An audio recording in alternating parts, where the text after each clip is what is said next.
Welcome to Queer News Tonight. This is the world's first and only LGBTQ daily news television show, broadcasting live and available on demand on your favorite streaming channels. We're proud to announce that YouTube has recognized Queer News Tonight, certified by analytics company vidIQ, as the world's most popular LGBTQ streaming news show.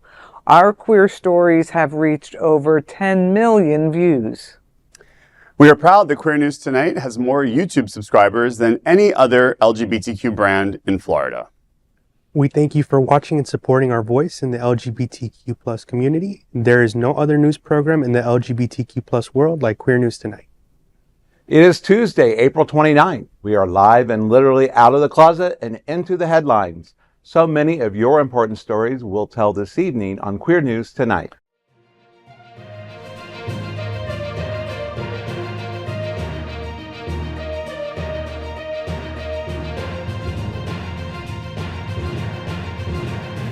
You're watching Queer News Tonight, the world's first daily LGBTQ evening news show. Welcome to the world's most important LGBTQ evening news show. Hotspots Magazine Happening Out Television Network is a nonprofit 501c3 media company in the same model of PBS and NPR, but designed for the LGBTQ community. Our nonprofit mission is to support the 11 pillars of our LGBTQ community. We want to inform and educate the key issues of lesbian, trans, Latino, Black, healthcare, seniors, students, faith, social justice, business, and queer culture. Help us support our diverse community. We are part of one of the largest LGBTQ plus nonprofit media companies in America, Hotspots Magazine and Happening Out Television Network. In 2025, our magazine is celebrating 40 years of the LGBTQ plus experience, and Queer News Tonight is celebrating our 5th anniversary with more than 10,000 LGBTQ plus television stories. We will produce the 25th anniversary of our Stonewall Pride Parade and Festival on June 14th. We present Pride Fete in August and Pride Fort Lauderdale in February. Our magazine, events, television news, talk, and entertainment shows support our mission to educate the LGBTQ plus and broader community. In 2025, more than 100 community leader anchors will host this show to support the LGBTQ community. Let's meet today's anchors on Queer News Tonight. Let's welcome anchor Cindy Brown. Cindy was an early organizer of the Miami AIDS Walk and the White Party for Care resource. She is the programs director for the Land to Living program at Jewish Community Services. And she also served as the founding executive director of Miami Beach Pride. Cindy, the LGBTQ Elders Conference by Land to Living, Pride Lines and Sage is on May 16th. Tell me what's happening. Well, we are presenting the 2nd annual LGBTQ Elders Awareness Day Conference on Friday, May 16th from 11 a.m. to 3:30 p.m. It will take place at the Scott Galvin Community Center, named after a gay North Miami commissioner who was the longest serving commissioner in the city. And it promises a vibrant day of celebration and learning. Open to all, the attendees can look forward to a keynote panel, interactive workshops, meditation, intergenerational conversation, and a lively social hour. A complimentary lunch will be served. The gathering aims to strengthen community bonds and spotlight the experiences of LGBTQ seniors. For more information, visit Eventbrite and search for LGBTQ Elders Awareness Day Conference. This is really exciting. This is the 2nd year we're doing this. We started it last year and had a really great response. And so we're holding it again this year. It's a great opportunity for seniors to come together and, first of all, get out of their houses and have some social interaction, but also to learn about things that might benefit them as, you know, we're all aging. Some of us are aging quicker than others. Yep. But, you know, this is a great opportunity to learn a few things, have fun, and meet new people. And so I encourage any LGBT seniors in South Florida to visit Eventbrite, and hopefully you can join us.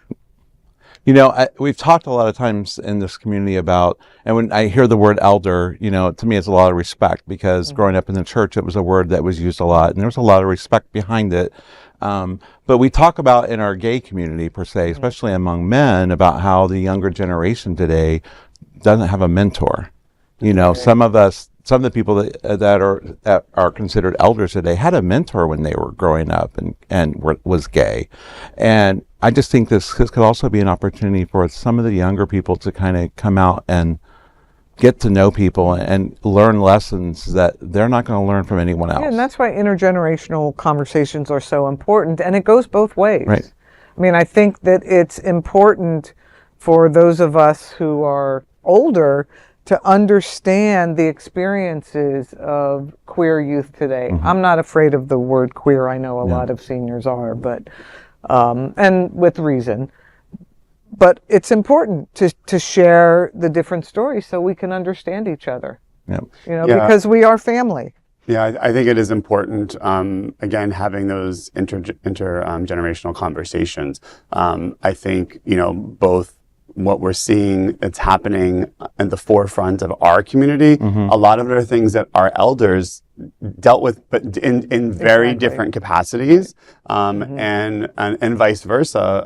You know, the younger generation doesn't know the struggles that a lot of the older generation went through. I mean, I'm going to speak to you, Cindy, directly, but to say you're the founder of Miami Beach Pride, people don't realize that somebody had to put their neck on the line to begin an event that people now go to and just act like, oh, this is just a normal Saturday. It wasn't just a normal Saturday when you Not first for did that. me. I'm so proud of what it's become. Right. It's And amazing. It's really important to tell those stories. I think people take pride for granted. And, you know, that's just a great story to tell about. Especially when they're trying to erase our stories. Yes, Yeah. absolutely. Yeah. I mean, this right now, we're like in volatile times. You know, I think that intergenerational, right, just banding together as a community, right, just holding hands.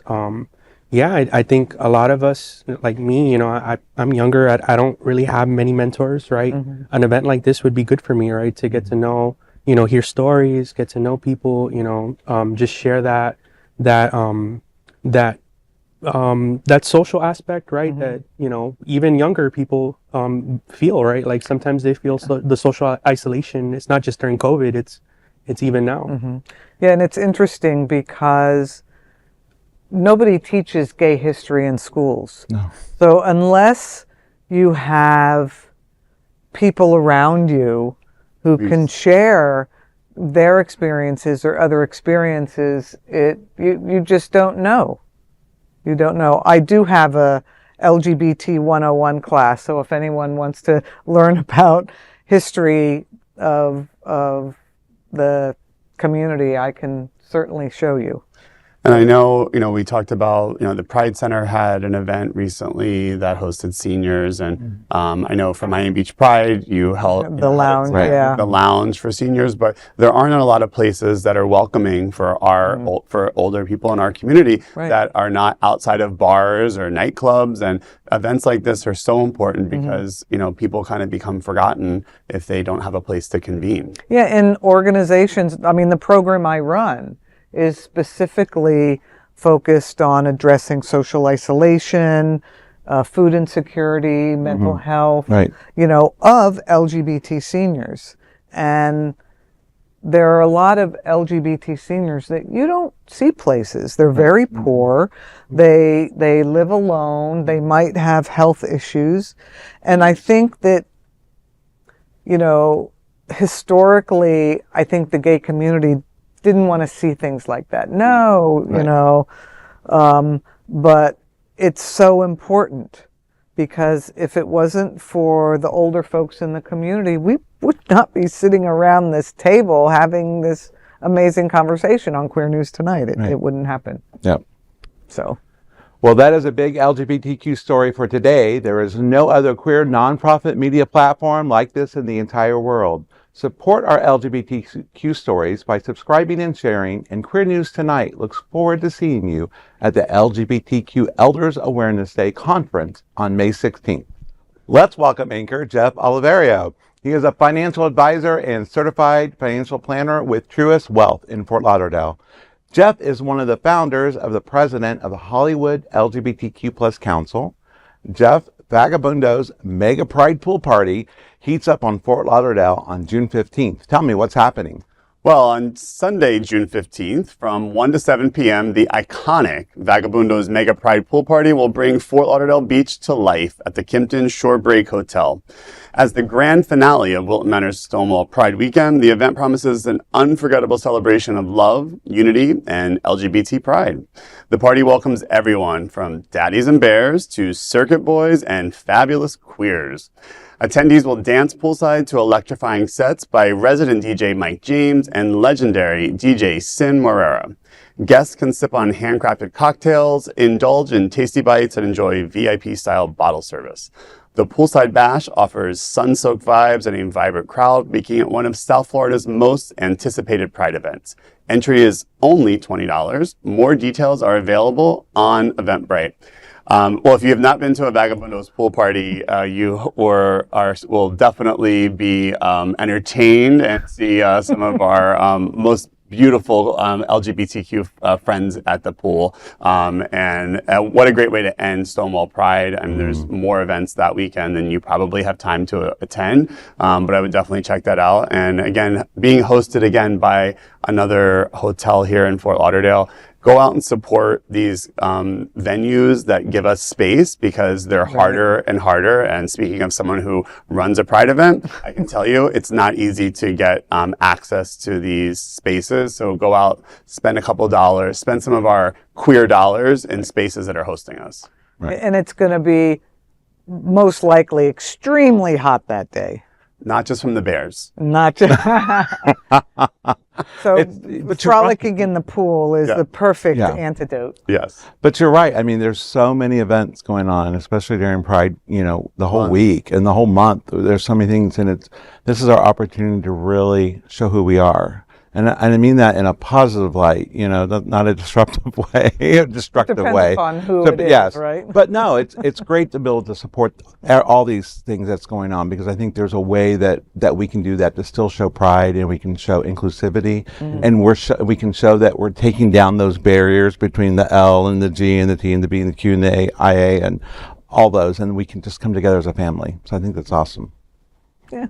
Yeah. Well, that is a big LGBTQ story for today. There is no other queer nonprofit media platform like this in the entire world. Support our LGBTQ stories by subscribing and sharing. And Queer News Tonight looks forward to seeing you at Vagabundos Mega Pride Pool Party on June 15th. Let's welcome anchor Angel Martinez. He is a passionate mental health advocate and policy change enthusiast from Miami. A proud Cuban Nicaraguan American, he champions LGBTQIA plus causes and the Stonewall movement with humor, drive, and a fierce dedication to justice. Angel, Broadway's Showstoppers comes to Florida May 11th through the 13th. Tell me what's happening. Yeah, Vaughn. So Broadway's brightest voices are coming to South Florida in Broadway's Showstoppers, a dazzling concert on May 11th and 13th. Presented in partnership with Symphony of the Americas, the event features the orchestra's new artistic and music director, Luke Frazier, leading 4 acclaimed Broadway performers, Nick Roulet, Jacob Gutierrez, Sean Bell, and Tony Award-winning Adam Heidman. Audiences will enjoy fresh renditions of the iconic show tunes from The Music Man to Dear Evan Hansen. This rare musical celebration promises unforgettable performances and Broadway brilliance. For more details and tickets, visit sota.org. Yeah, I mean, I'm a Mormon, right? Or, well, I'm not a Mormon, but I was raised in the Mormon church, the LDS church. And I will admit, right, I've never seen the Book of Mormon. I have not seen it either. This would be a good event for us, or for me. Yeah, I just love Broadway. And I know that gay guys don't really like Broadway so much. No. I'm just leaving on Thursday to go for a whole weekend to New York for guys Broadway. Love Broadway. Yeah. It just looks like fun. Anytime you can hear great show tunes and maybe sing along quietly, especially if you can't sing, don't sing along. It's a lot of fun. Yeah, and it's a great cast. The Broward Center never disappoints with any of the shows they bring there. So you know it's quality, and I would definitely, if you haven't heard the music from Book of Mormon, it's incredible. So definitely make your way there. I mean, when I tell people like, oh, you know, I was raised in the LDS church. You know, my mom and dad are active LDS members, right? When I tell people, they're always like, "Oh, the Book of Mormon, the Book of Mormon." So I've heard great things about the play. Yeah. Like I'd be excited to actually watch it. You know. Yeah, if it comes on tour, definitely check it out. Yeah. Well, that is a big LGBTQ story for today. There is no other queer nonprofit media platform like this in the entire world. Support our LGBTQ stories by subscribing and sharing, and Queer News Tonight looks forward to seeing you at the Broadway Showstoppers from May 11th through the 13th. And of course, let's welcome tonight's lead anchor, Vaughn Biggs. He's a community outreach coordinator at Holy Cross Health, a vice chair of the Ryan White Part A Planning Council, and a founding board member of Trans Ed. Vaughn, Holy Cross joins the Healing Music event on Sistrunk on May 10th. Tell me, what's happening? Yeah, Cindy, well, thank you so much. Holy Cross Health will participate in a Salute to Percussions, music to soothe the soul and heal the community on Saturday, May 10th from 2 p.m. to 6 p.m. at Smitty's on Sistrunk in Fort Lauderdale. This powerful community event blends the rhythms of live percussion music with vital conversations about health. Attendees will have the opportunity to engage with leading experts on diabetes, kidney disease, and HIV while addressing the stigma that surrounds these conditions. Holy Cross, along with other local health advocates, aims to create a safe space for learning, dialogue, and healing through the arts. The event invites people of all ages to enjoy uplifting performances while addressing potentially life-saving information. For additional details and updates, visit hivpossible.com.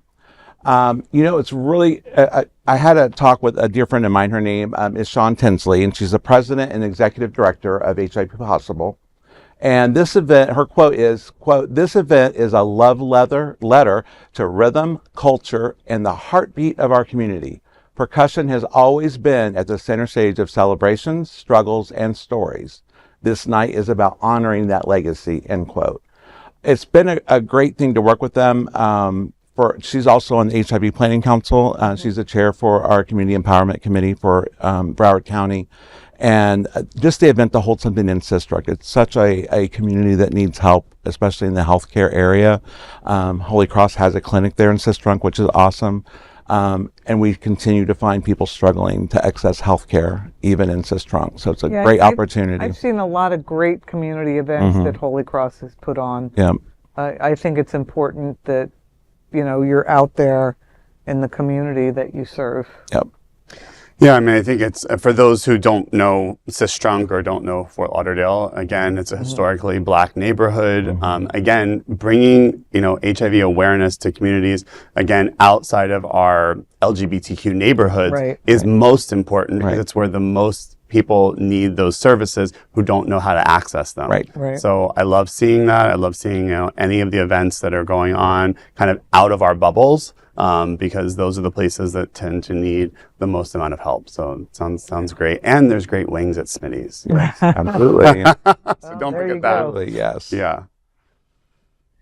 That is a big LGBTQ story for today. There's no other queer nonprofit media platform like this in the entire world.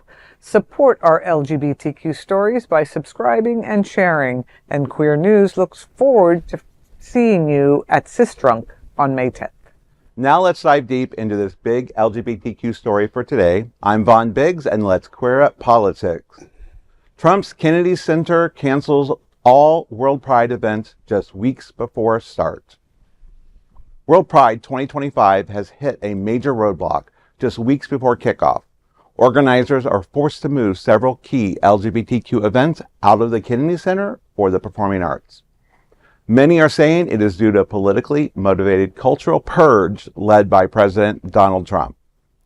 Trump's sweeping changes at the Kennedy Center began early this year when he fired President Deborah Rutter, dissolved the bipartisan board, and installed loyalists, including Second Lady Usha Vance and longtime operative Dan Scavino. He then appointed himself chairman and created a new executive director role for Richard Grinnell, a MAGA loyalist with no arts administration experience. In a February Truth Social post, Trump vowed, quote, "No more drag shows or other anti-American propaganda," end quote, claiming to return to the so-called, quote, "golden age of American arts and culture," end quote. Now, WorldPride LGBTQ plus programs like the AIDS Memorial Quilt Display, a drag story hour, and Pride concerts have been scrubbed from the Kennedy Center calendar. The Capital Pride Alliance confirmed the programming will now relocate to downtown D.C. Other events like the International Pride Orchestra concert and the National Symphony Orchestra Pride collaboration were also abruptly canceled or removed without explanation. Protests have erupted outside the Kennedy Center, and several artists, including Issa Rae, have pulled out. Queer organizers and sponsors have voiced concerns. The EGAL Canada withdrawing and Booz Allen Hamilton cutting financial support, Capital Pride Alliance and international governments have issued warnings about the Trump administration's new rules requiring all visa applicants to declare their sex assigned at birth and banning ex-gender passports. Still, worldwide pride will go on. While President Trump's vision of what he called, quote, "a golden age of American arts and culture," and, quote, "no more drag shows or other anti-American propaganda," end quote, history reveals that drag has been a vital part of American arts and culture for centuries, enriching its diversity. From its early roots in ancient Greece to Japan to Shakespearean theater, drag has evolved through vaudeville in the early 20th century, the Harlem Renaissance of the 1920s and 1930s, especially within the Black and Latinx community, LGBTQ plus communities, the Stonewall Uprising and drag revolution of the 1969, and into the modern era with shows like RuPaul Drag Race, bringing drag culture into the mainstream. To our community, I say, we have proven we will not be erased. And that's what I have to say about that. Yeah, exactly. And, important. The world, it's world pride, for goodness sakes. Mm-hmm. The world is looking at America, and we're losing our identity. Mm-hmm. And it's really a shame. Next World Pride certainly isn't going to be in the United States. These big international events are going to start happening elsewhere. Right. And it's really a shame. I just keep shaking my head at so many things that, you're talking about arts and culture. First of all, arts and culture bring in billions of dollars to communities around the country, far more than what Trump is cutting. It's ridiculous. It's ridiculous to not recognize this. Yeah, I've attended World Pride in Spain and in New York, which was the 50th anniversary for Stonewall, and to see the international community that ascends on these cities and brings together, diverse people, allies of our community. I would say I was most impressed, again, being in Spain for World Pride in Madrid. The city, it was an LGBTQ event, but it wasn't. It was a street festival for the city. There were people with babies on the street with their kids watching the parade. It was such a family event, and it's really sad that in America, where we stand for or what our country has stood for, to be the place that is really taking a dump on World Pride by our president. It's unfortunate that DC got to host it this year. It's a confluence of events that's really sad. What I'm most upset about, though, is I think, I watched a story last night. They're trying to cancel the Pride event in Hungary under another wannabe dictator, Viktor Orban, and they're protesting, I believe, once a week against the attempt to cancel Pride. And, I hope we see that this World Pride event has a lot of protest in it, because again, it is what Pride is about. But I hope we see more protests. I hope we see protests at the Kennedy Center. They're already they're there already. It's happening already. You know, I just hope that if you can catch the story, Alex Wagner did it last night about the protests in Hungary about Pride. I think our community needs to take note of that, because I do still feel like there's a lot of complacency, like, oh, it's not that bad yet. Right. And look at this event of WorldPride, you know, kicking us out of the Kennedy Center, you know, for these iconic performances that people have paid money already to come to the United States or come to Washington, D.C. to attend, and may have never even been to the Kennedy Center before and had their opportunity to go, and now, you know, the events are canceled. Right, yeah. I mean, another thing, right, so this gives parallels to a certain period of time, right? You know, on October 5th, 1938, right, you know, Nazi leaders in Berlin, you know, they stamped a J, you know, on the Jewish community, on members of the Jewish community. It's the same thing with the passports right now with the members of the trans community. You know, they also did that with theater, right? So on November 9th through the 10th, right, in 1938, you know, the Nazi legislation barred Jews from public schools, cinemas, theaters, and sports facilities. So we're right now into a period of history where things are repeating themselves, and I mean, it's scary, right? It's not just members, like people like, oh, but it's just the trans community. No, we're a community. And so what if it is just the trans community? It's human beings, and you know, I think one of the things that we as a community have done, or at least, you know, I don't just march for LGBT. I march for whoever needs to be marched for. Absolutely. I'm sorry, I know I kind of interrupted you, but you know, we need to stand up for everybody who is being hurt right now, who is marginalized, because just as in the case of the rabbi who wrote the poem, you know, first they came for the Unionists, and you know, and then they came for me, and there was no one left. So, you know, we need to have solidarity. And there was a sign at one of the marches I went to. It said, "They tried to bury us, but they didn't know we were seeds." So I know no one ever gave us anything in the first place. We fought for every right that we have achieved. We'll do it again. Yep. And I mean, there's no doubt we'll do it again. Absolutely. Well, that is a big LGBTQ story for today. There is no other queer nonprofit media platform like this in the entire world. Support our LGBTQ stories by subscribing and sharing. Queer News Tonight. Now let's dive deep into this big LGBT story for today. I'm Cindy Brown, and let's queer up business. Lush's unique trans rights campaign following Supreme Court ruling. Lush Cosmetics is making waves in the UK with a powerful new campaign in support of trans rights, launched just days after a deeply controversial Supreme Court ruling that excluded trans women from the legal definition of women under the country's Equality Act.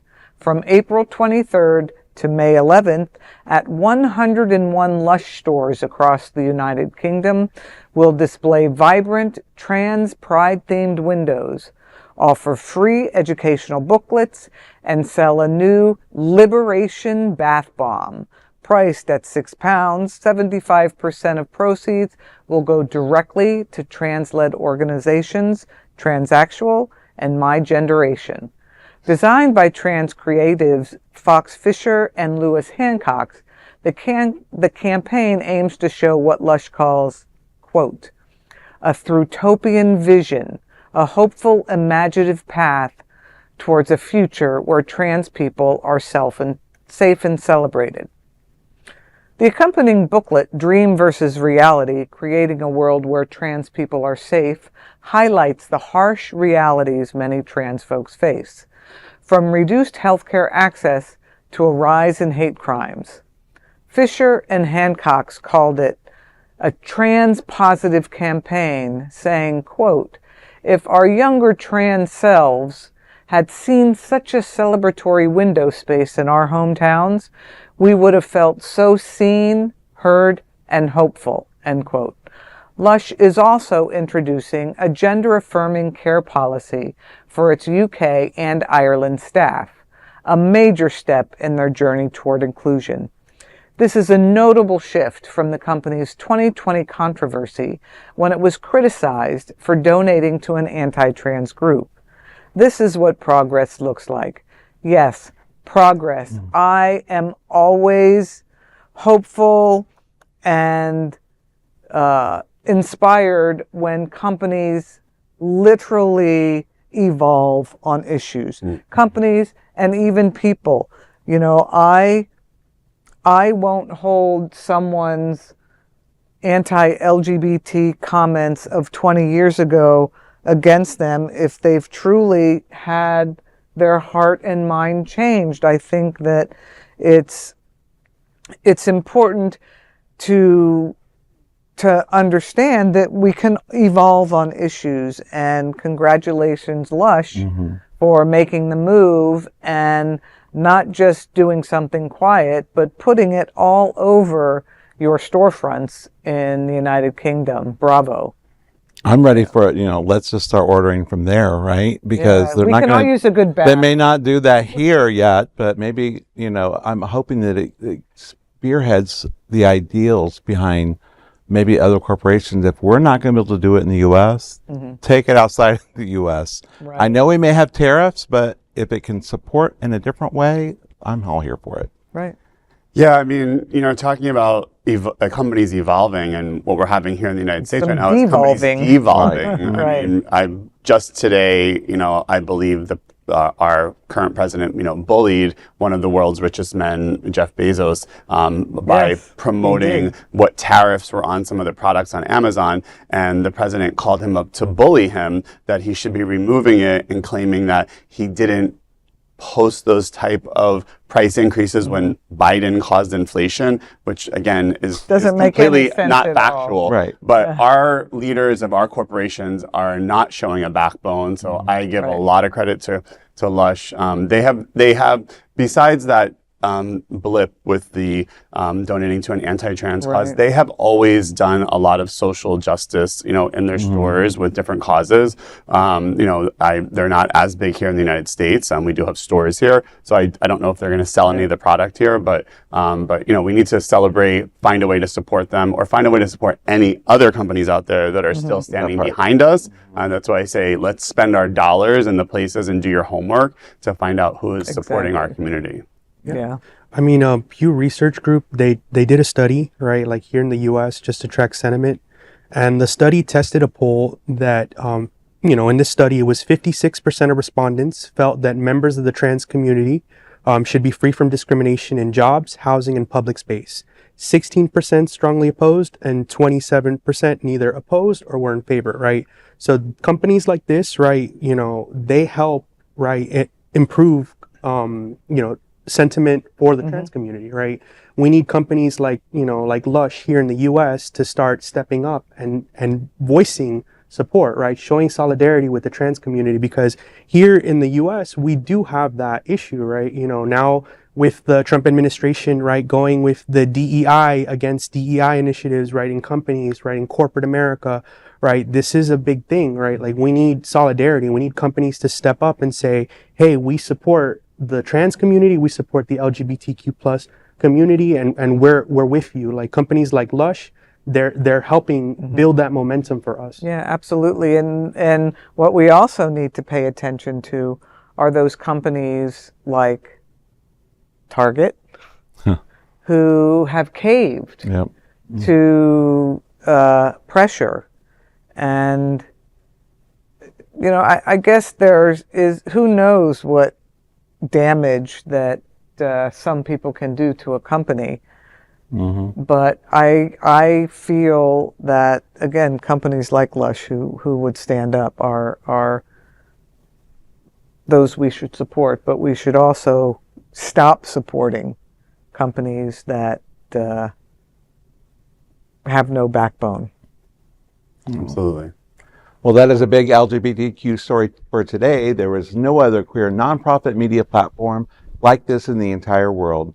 Support our LGBTQ stories by subscribing and sharing Queer News Tonight. Now let's dive deep into this big LGBTQ story for today. I'm Jeff Oliverio, and let's queer up South Florida and Florida. Outshine Film has its most successful festival in years. So what's next? The Outshine LGBTQ plus Film Festival just wrapped its most successful edition since COVID pandemic. Attendance and engagement of the Spring Film Festival was up nearly 20%. The closing day in Fort Lauderdale was nothing short of spectacular, bringing together community, cinema, food, and party celebration in one unforgettable night at Savor Cinema in downtown Fort Lauderdale. The event welcomed guests to the final in-person day with a heartfelt and high-energy lineup. One of the evening's major highlights was the world premiere of the new trailer of Our Family Pride, filmed largely in Wilton Manors. The documentary is a heartfelt celebration of community, family, and homegrown talent, and the premiere was packed with cast, crew, and hometown supporters. The film appears to have achieved a major studio marketing partnership that will be announced shortly here at Queer News Tonight. The night closed with Four Mothers, a charming and emotional comedy about a gay Irish novelist thrust into chaos and love during Pride weekend. The film focuses on the relationships of gay men and the support from their mothers. The new executive director, Alan Martello, was recognized at the closing film and party for his achievements in the new role. Outshine board chair member Mark Gilbert specifically drew attention to Outshine's festival model of having the first weekend and week in Miami and then the second weekend in Fort Lauderdale. That change proved to be a key to revitalize success for one of America's most important LGBTQ cultural events. Thousands attended the festival. Outshine is the only LGBTQ film festival in the world that is hosted twice in the same year. Outshine Film Festival will return in October with the first weekend in Fort Lauderdale and then move to Miami. For LGBTQ plus audiences across the U.S., you can watch Outshine films online at home until May 4th. I like that we're ending on that part because unfortunately I was traveling and didn't get to go to a lot of the films. So I have done some of the films at home through the membership for Outshine. So if you weren't able to support or you're out there and not here in South Florida, you can go to the Outshine Film Festival and sign up to watch some of the movies at home. I think there's a package where you can get 4 films and watch them all over a period of time. It's definitely well worth it. And, as we keep saying about spending our dollars, these films are not going to be shown in places unless we go out with our feet and show up and spend money at the theaters that are showing them and, help support these festivals because they're very important and they're telling queer stories that, as, we've just said, are trying to be erased. So it's not just a film festival. It's not just about going out and having a cocktail before a movie. We can do that with any movie. There's bars in the movie theaters now, so that's not a big deal. But it's about supporting the queer community and the stories that these filmmakers are telling. Yeah, and what Outshine has done, I love their new hybrid model. Yeah. I think it's great to have great gay films twice a year in the community. I mean, I go back and forth between Miami and Broward, but many people don't. So it gives folks opportunities to see these films, and they're great films. Right. And it really gives no excuse not to, right? Because it's like you said, even when you were traveling, what was going on, and that's the great thing about having that as a hybrid model is there's ways, and it's not just necessarily Miami and Broward that can watch it. Right, it's online too. So it's a great way for people to have access and see these stories. So I think it's great. Well, that is a big LGBTQ story for today.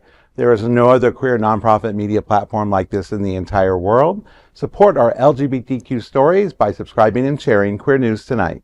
Great. Now let's dive deep into this big LGBTQ plus story for today. I'm Angel Martinez, and let's queer up worldview.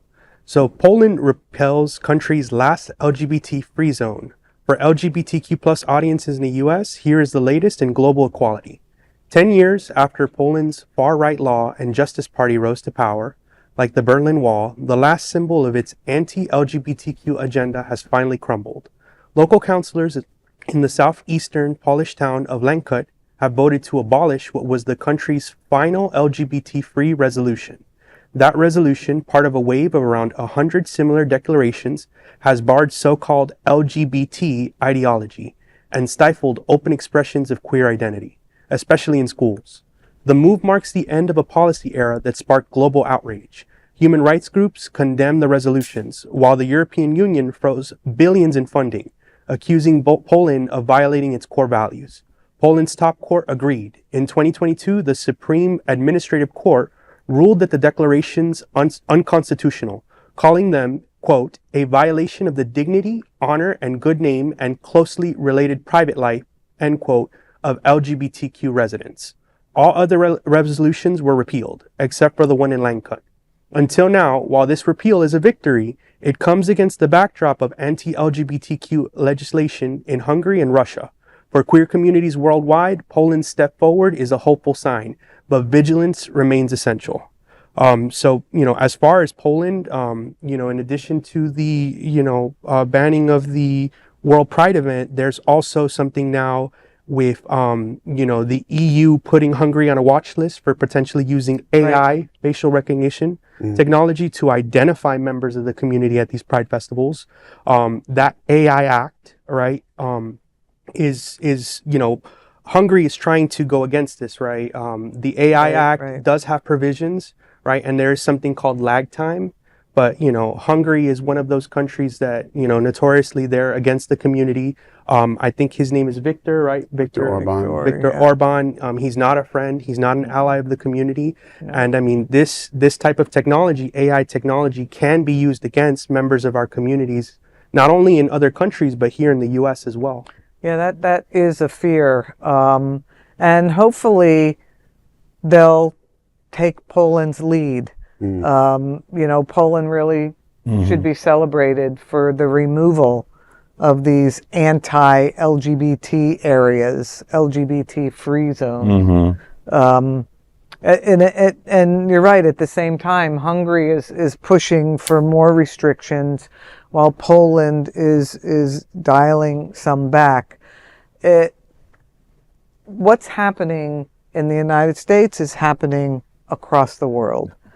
And even in places that had more freedom and openness, they're starting to dial back. So that's why what Poland did is so important. Yeah, I think it's important to, you can just read the things that Viktor Orban has done. Trump has literally copied them. Right, exactly. Including this most recent thing of trying to get women to have more babies, because again, it's another thing that Hungary tried to put in place to again build the Hungarian, again, you can understand from it's a culture and they want to build their culture. It's a small country. But it is, again, it's tinged with a lot of racism and Handmaid's Tale and all of those other things. And there's so many parallels. Trump is literally copying so many of the things, including, again, giving, special credence to, his billionaire class friends and creating an oligarchy and all of these, the playbook of Viktor Orban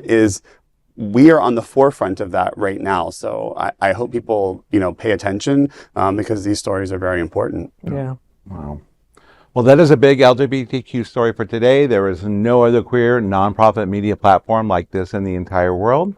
Support our LGBTQ stories by subscribing and sharing Queer News Tonight. Now let's dive deep into this big LGBTQ story for today. I'm Bon Biggs, and let's queer up healthcare. Karine, Jean-Pierre, and health experts warn over Trump's cuts costing LGBTQ lives. The Trump administration is once again putting LGBTQ plus lives on the line, this time in proposing to eliminate funding for the LGBTQ subnetwork of the 988 Suicide and Crisis Lifeline. That service has already supported over 1.2 million queer callers in crisis. But starting October 1, a leaked budget shows that the lifeline may disappear.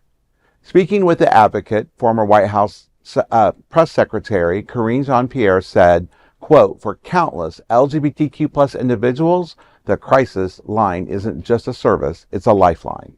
It's what stands between despair and survival, isolation and hope, end quote.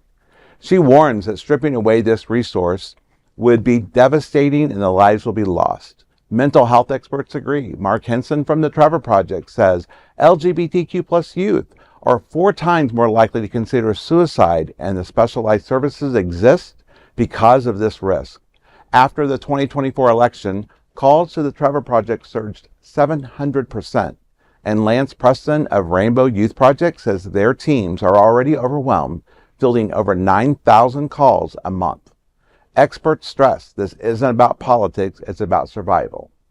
Dr. Jose Bauermeister warns, quote, dismantling targeted support services under the guise of neutrality or efficiency ignores the evidence. Equitable mental health outcomes require tailored, cultural, responsive interventions, end quote. Advocates urge that the administration to reverse recourse. Yeah, it's just amazing to me because I look at it constantly. We've heard so much about the Trevor Project and so much about our youth, and mental health experts agree that dismantling targeting support services ignores the evidence. It really does. And it has such an impact on our community from a lack of specialized care resulting in poor mental health outcomes and increased vulnerability. And we have seen that time and time again in our community. We have talked about mental health around this table so many times, and the risk of suicide. And it's nerve-wracking to think that let's just defund this. And I mean, I totally get people are going to die. Jewish Community Services operates the 988 hotline in Miami-Dade County, and calls every single day, calls rising. I can say that every one of the counselors that answers 988 at JCS are trained to deal with LGBT callers, and I would hope that in many other 988 centers around the country, they are as well. But this is vital. Yep. This is really vital. And the last thing you want to do is not be able, for those who are reaching out. Right. I mean, so many don't even reach out. But when someone reaches out, if we can't help them, what are we as a society? Right. I mean, making decisions about mental health by an administration with somebody led with a mental problem is certainly not ideal. Right. And we're looking at the creating despair amongst the most vulnerable in our community. And again, it's part of the playbook. It's part of creating fear. It's part of making people shelter and not put themselves out there. I hope if this does happen, we do see support from the private sector to come out and save this, because what could be more, I mean, it's, the list of things that are one worse than the next happen on a daily basis. Right. So it's hard to keep up, but, again, these type of services, and again, especially for our community where we're already being attacked and already under the gun, you're going to have a rise in suicide just from that in general, and not having resources in schools that can help, or not having resources in the workplace because they're not wanting to put out DEI, support. And not even in the libraries. Yes, and exactly. Or not even having books that you can take out in places. And so there's so many ways that they're trying to create fear and despair. And this is the most disgusting one. Right. Yeah. It's going to have to be the medical community is going to have to step up even more in some way, shape, or form, whether that's their own practices that have, mental therapy services. It's going to have to come down to that. A lot of these things were never funded originally by the government, and luckily they've built to the point that they got funded because they showed the importance. And it's like, if they knock it back, it's going to have to go back to that again. It's going to take that grassroots movement to get these things funded, I feel. Yeah. I mean, mental health sometimes is a dirty word, right? People don't like to talk about it openly. As somebody with a lived experience in mental health, right, I have suffered, right, with my own experiences, and I think the community, right, we've had members of the community that are scared to talk about it, right, because of stigma. They're scared to, be vulnerable and be open about issues with mental health. I mean, we need this funding, we need these programs, we need these services, right? Like, we shouldn't be with a hammer clamping down on these services when members of our community are struggling. And a lot of times it's not apparent, right? It's very hush hush. Don't talk about mental health. There's stigma associated with mental health. As a mental health advocate, I try to tell people to be open about their lived experiences, but there's a lot of members that are going to suffer from this. Absolutely. I agree. I agree completely. Absolutely. Yeah. Well, that is a big LGBTQ story for today. There is no other queer nonprofit media platform like this in the entire world. Support our LGBTQ stories by subscribing and sharing Queer News Tonight. Those are today's headlines from Queer News Tonight. These anchors represent the best of our LGBTQ and allied community. If our community is important to you, share this news with your friends and family and join the conversation on your favorite streaming platform. Queer News Tonight is the only live LGBTQ television show in the world that is out of the closet and into the headlines. We need your support if our community is to grow and then thrive. We must tell our stories and bring them to the attention of the broader world. This is the only place in the world that tells these types of LGBTQ+ stories in motion and sound. That is the passion of Hotspots Magazine, Happening Out Television Network, and Queer News Tonight. I'm your anchor, Von Biggs, and on behalf of these LGBTQ reporters, the anchors of Queer News Tonight, including Cindy Brown, Jeff Oliverio, and Angel Martinez, we will see you daily at 8 p.m. To our LGBTQ world, we hope you will join us by embracing love, generosity, bravery, be transformative, and queer. Good night. Good night. Good night.